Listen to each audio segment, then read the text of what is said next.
하나님 나라의 백성인 하백 여러분, 하백의 성경 아카데미에 오신 것을 환영합니다. 이 시간은 성경 해석학 31강 시간입니다. 강의 주제는 구약에 주로 사용된 장르 중에서 시는 어떻게 해석하는 것일까에 대해서입니다. 저자인 로버트 풀러만은 어느 성경 공부 모임에 참석하여 어떤 사람이 잠언 6장 16절에서 19절에 대해 곤혹스러워하는 것을 본 적이 있었다고 그럽니다. 잠언 6장 16절에서 19절 말씀을 읽어봅니다. 여호와께서 미워하시는 것 곧 그의 마음에 싫어하시는 것이 67가지이니 곧 교만한 눈과 거짓된 혀와 무죄한 자의 피를 흘리는 손과 악한 계교를 꾀하는 마음과 빨리 악으로 달려가는 발과 거짓을 말하는 망령된 증인과 및 형제 사이를 이간하는 자입니다. 실제로 훈련받지 못한 독자들은 이렇게 질문할 수 있을 것입니다. 저자는 처음에 그의 목록에서 한 가지를 잃어버렸다가, 그러니까 6가지를 알고 있다가 그 다음에 즉시 잊어버린 목록 7가지를 추가했나요? 사실 이 구절들은 일반적인 유대시 스타일의 X, 그 다음에 X 플러스 1, 하나 더 추가하는 것이지요. 시적 형태를 보여주는 것입니다. 그러니까 6가지에서 그 다음에 7가지로 숫자가 하나 더 늘어나는 것이죠, 목록이. 저자는 무엇인가를 잊어버리고 그 위에 추가한 것이 아닙니다. 이 시적 형태는 하나의 목록을 기억할 수 있는 강조적 방식으로 제시하는 알려진 방식입니다.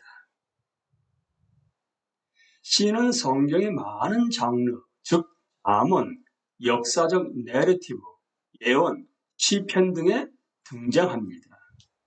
시를 적절히 이해하기 위해서 우리는 먼저 본문이 시적임을 이해해야만 합니다. 그리고 나서 시에 내재된 기본적인 가정을 이해해야 합니다. 마지막으로 우리는 다양한 시적 형태들을 해석하기 위한 건전한 해석학적 원리들을 사용해야 합니다. 이제 3가지를 하나하나 살펴보겠습니다. 시가 사용되었음을 인식하라. 시에 내재된 가정을 주목하라. 일반적인 시적 형태에 익숙해지라. 먼저 시가 사용되었음을 인식하라입니다. 보통 사람들은 일반적으로 시를 운과 규칙적 운율, 규칙적 운율이라 하게 되면 반복되는 음절과 강세 패턴을 말합니다.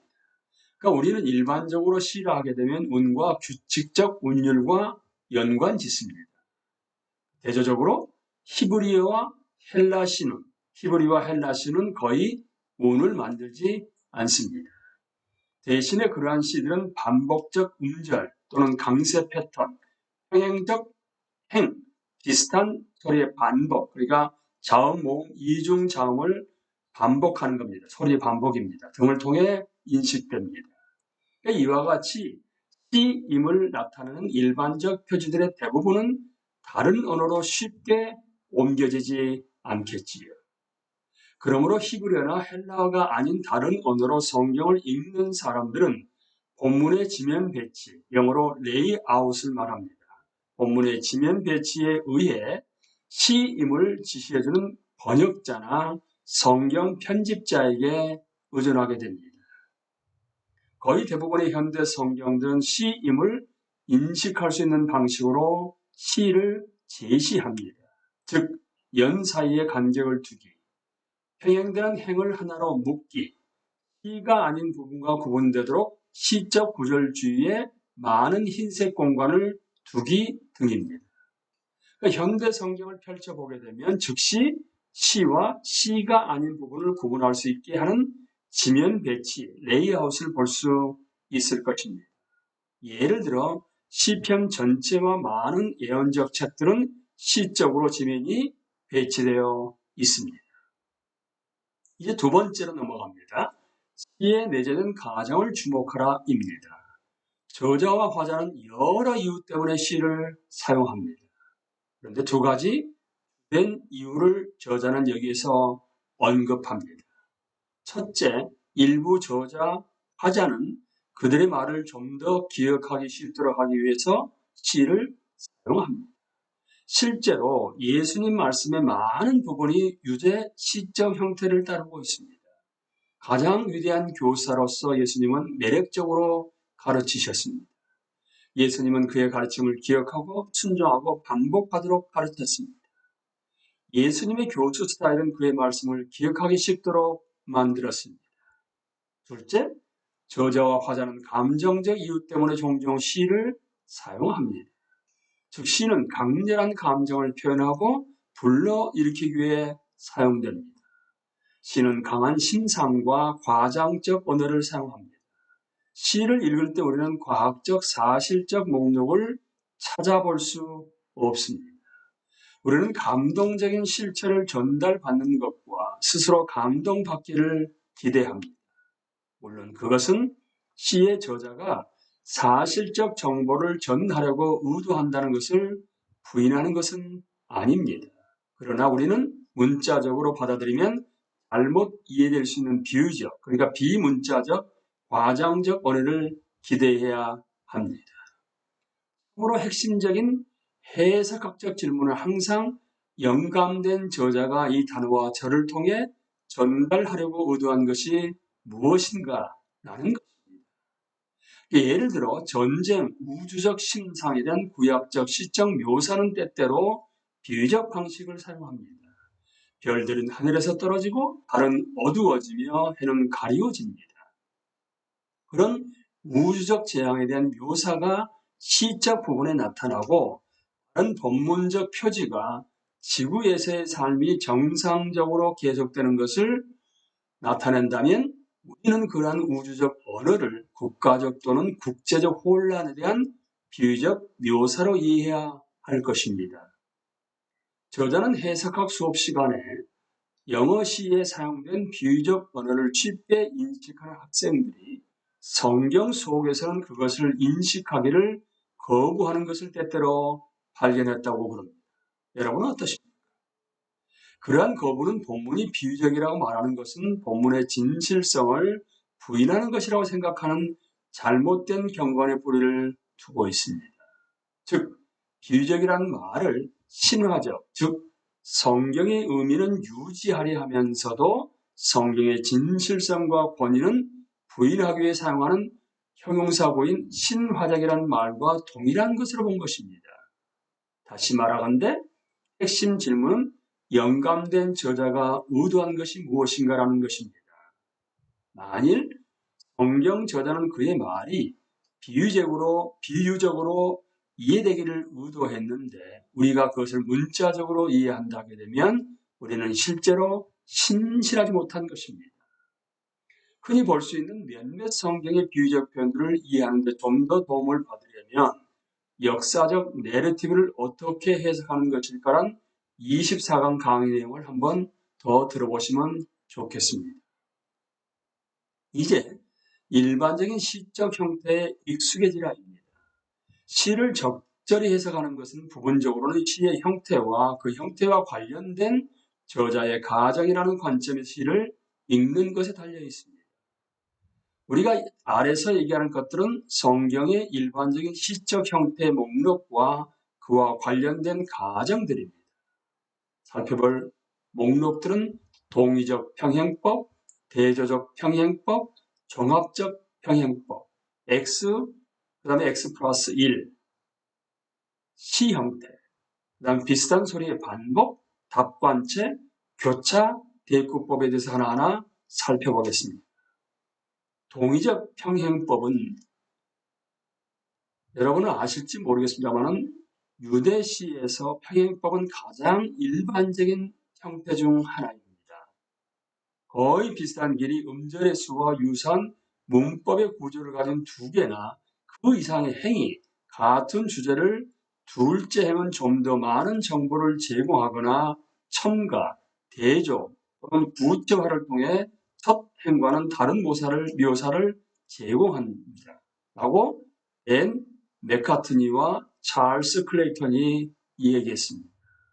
그러니까 평행법의 한 영역인 동의적 평행법은 동의적이지 않더라도 의미상 매우 밀접한 두 개의 시행을 갖는 것이 특징적입니다. 명확하지 않은 일행을 좀 더 명확한 둘째 행에 설명합니다. 그러나 나는 하나님의 집에 있는 푸른 감람나무 같으니요 하나님의 인자하심을 영원히 의지하리로다. 52편 8절입니다.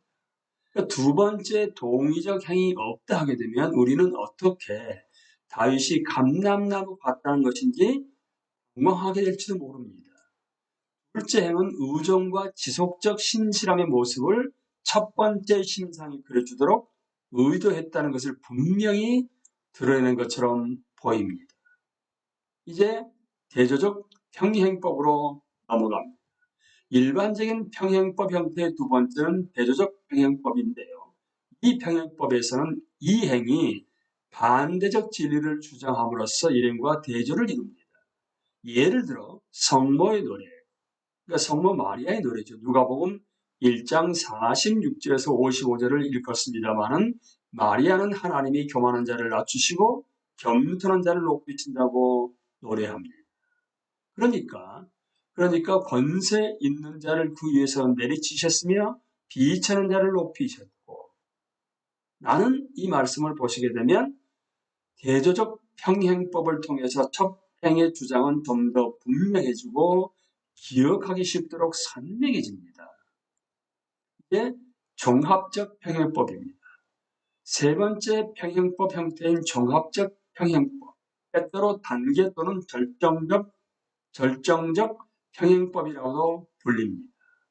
이 행위 더 이상 동의적이라고 부를 수 없을 정도로 추가되거나 강조가 증가된 것을 나타납니다. 학자들 사이에 좀 더 많은 종합적 평행법을 인정하는 일반적 경향이 있습니다. 해석자들은 시행을 너무 빨리 동의적이라고 규정함으로써 성경 저자가 의도한 뉘앙스를 소실시키는 것을 우려합니다. 종합적 평행법에도 마리아의 노래에서 찾아볼 수가 있는데요. 그의 팔로 힘을 보이사 마음의 생각이 교만한 자들을 흩으시고, 여기서 이 행은 일행을 재진술한 것 이상이죠. 이 행은 여호와께서 행하신 강력한 행위의 구체적인 예, 즉 교만한 자를 흩으신 것을 제시합니다. 이제 x 플러스 1, x 플러스 1c 형태입니다. 유대시는 때때로 x 그리고 x 플러스 1, 1 형태를 사용하여 둘 또는 그 이상 되는 물품의 목록을 강조합니다. 예를 들어 잠언 30장 18절 19절을 보시게 되면 내가 심히 기이 여기고도 깨닫지 못하는 것 서너시 있으니 인간이 곧 공중에 날아다니는 독수리의 자취와 반석 위로 뛰어다니는 뱀의 자취와 바다로 지나다니는 배의 자취와 남자가 여자와 함께한 자취입니다. 그러니까 그다음에 x 플러스 1c 형태의 다른 수많은 성경적 예가 있는데요. 한번 살펴보도록 하겠습니다. 시편 62편 11절입니다. 하나님께서 한 가지를 말씀하셨을 때에 나는 두 가지를 배웠다. 권세는 하나님의 것이요.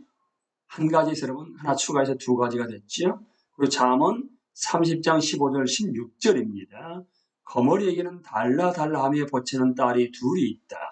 전혀 배부를 줄 모르는 것이 셋, 만족할 줄 모르는 것이 넷이 있으니 곧 수월과 악이 못 낳는 태와 물로 갈증을 없앨 수 없는 땅과 만족하다고 말할 줄 모르는 불이다.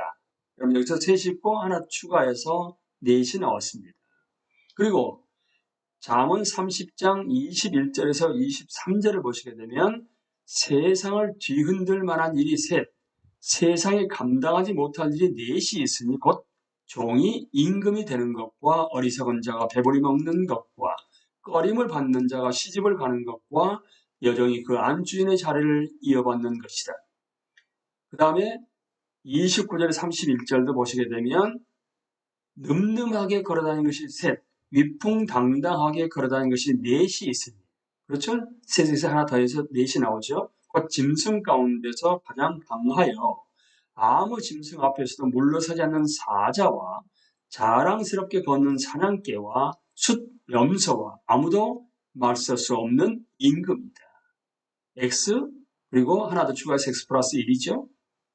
미가서 5장 5절도 이 사람은 평강이 될 것이라 아수르 사람이 우리 땅에 들어와서 우리 궁들을 밟을 때는 우리가 7 목자와 8 군왕을 일으켜 그를 치리니 7에서 하나 추가해서 8이 나왔습니다. 이제 비슷한 소리의 반복입니다. 기억을 돕는 장치, 문학적 미, 유머 또는 다른 어떤 이유로 저자는 유사음, 그러니까 모음, 자음, 이중 모음을 반복해서 사용하려 할 수도 있습니다. 물론 본문을 번역하면 소리의 유사한 반복을 유지시키는 것은 대개 불가능합니다. 예를 들어 야고보서 1장 1절 2절에서 하나님과 주 예수 그리스도의 종 야고보는 흩어져 있는 12지파에게 문안하노라. 내 형제들아 너희가 여러 가지 시험을 당하거든 온전히 기쁘게 여기라. 여기서 우리는 우리말에 읽었을 때는 전혀 느끼지 못하지만 헬라어로 들어가서 보게 되면 문안이라는 단어가 카리에인이고 기쁨이라는 단어가 카란입니다. 그러니까 발음이 매우 비슷하다는 얘기입니다. 야고보는 이따금씩 소리를 내는 단어를 반복하여 그 단락을 수놓고 있습니다. 이러한 유기적 장치는 헬라어 본문을 읽지 않는 독자들에게는 사실상 소실되고 많은 것이지요. 또 스터디 바이블이나 주석의 각주가 독자들에게 그러한 문학적 장치에 대한 정보를 제공해 주기는 하지만 말입니다. 이제 답관체로 넘어갑니다. 구약의 몇몇 구절에서 답관체를 찾아볼 수 있는데요. 답관체는 순서적으로 단어나 구 또는 알파벳의 규칙적 순서를 따른 일당의 문자들, 행의 첫 자나 마지막 자를 취하여 저를 구성하는 것입니다. 제가 송신대 SONG를 하게 되면 S로 시작하게 되고 O로 시작하게 되고 N으로 시작하게 되고 G로 시작한다는 것입니다. 그러니까 답관체 C는 각 변의 시작 부분에서 문자를 반복할 수 있습니다. 그러니까 성경에서 답관체는 히브리어 알파벳 문자의 규칙적 순서에 기초하는데 얘가 보시는 것처럼 꽤나 많습니다. 이제 마지막으로 교차 대꾸법입니다. 교차 대꾸법은 2개나 그 이상의 요소들이 연속적으로 나온 뒤에 역순으로 된 그와 상응하는 요소들이 연속적으로 나타나는 것입니다. 그러니까 마가복음 2장 27절을 보시게 되면 안식일이 있는 것이요 사람을 위하여 그 다음에 사람이 안식을 위하여 있는 것이 아니다. 이렇게 보시는 것처럼 교차 대꾸가 A에서 안식일이 있는 것이요 A1이 사람을 위하여. 그런데 대꾸라는 것은 이제 A1에 대한 대꾸에서 B1이 나오게 되는데 사람이 그리고 B가 안식일 위하여 있는 것이 아니다. 이것을 교차 대꾸법이라고 말합니다. 여러분은 이제 시를 우리가 어떻게 해석할 것인가에 대해서 시가 사용됐음을 인식하게 되고 특별히 헬라어나 히브리어에는 우리가 아는 운율이나 그것이 아닌 지금 우리가 배웠던 방식의 평행법이나 x 플러스 1이나 답관체나 교차 대꾸법이나 이런 식으로 그들이 시에 내정된 가정을 주목해서 일반적인 시적 형태의 익숙해져야만 우리가 올바로 해석할 수 있게 되고 영감된 저자가 왜 그렇게 했는가를 우리가 알고 그 말씀에 순종하게 됨으로 말미암아 예수 그리스도의 제자로의 삶을 살아갈 수가 있기 때문에 우리는 공부한 내용을 반드시 적용할 필요가 있지 않겠습니까? 올바로 성경을 해석하고 우리 삶에 적용하게 됨으로 말미암아 하나님을 영원하게 알 수 있는 여러분과 제가 될 수 있게 되기를 기도합니다. 감사합니다.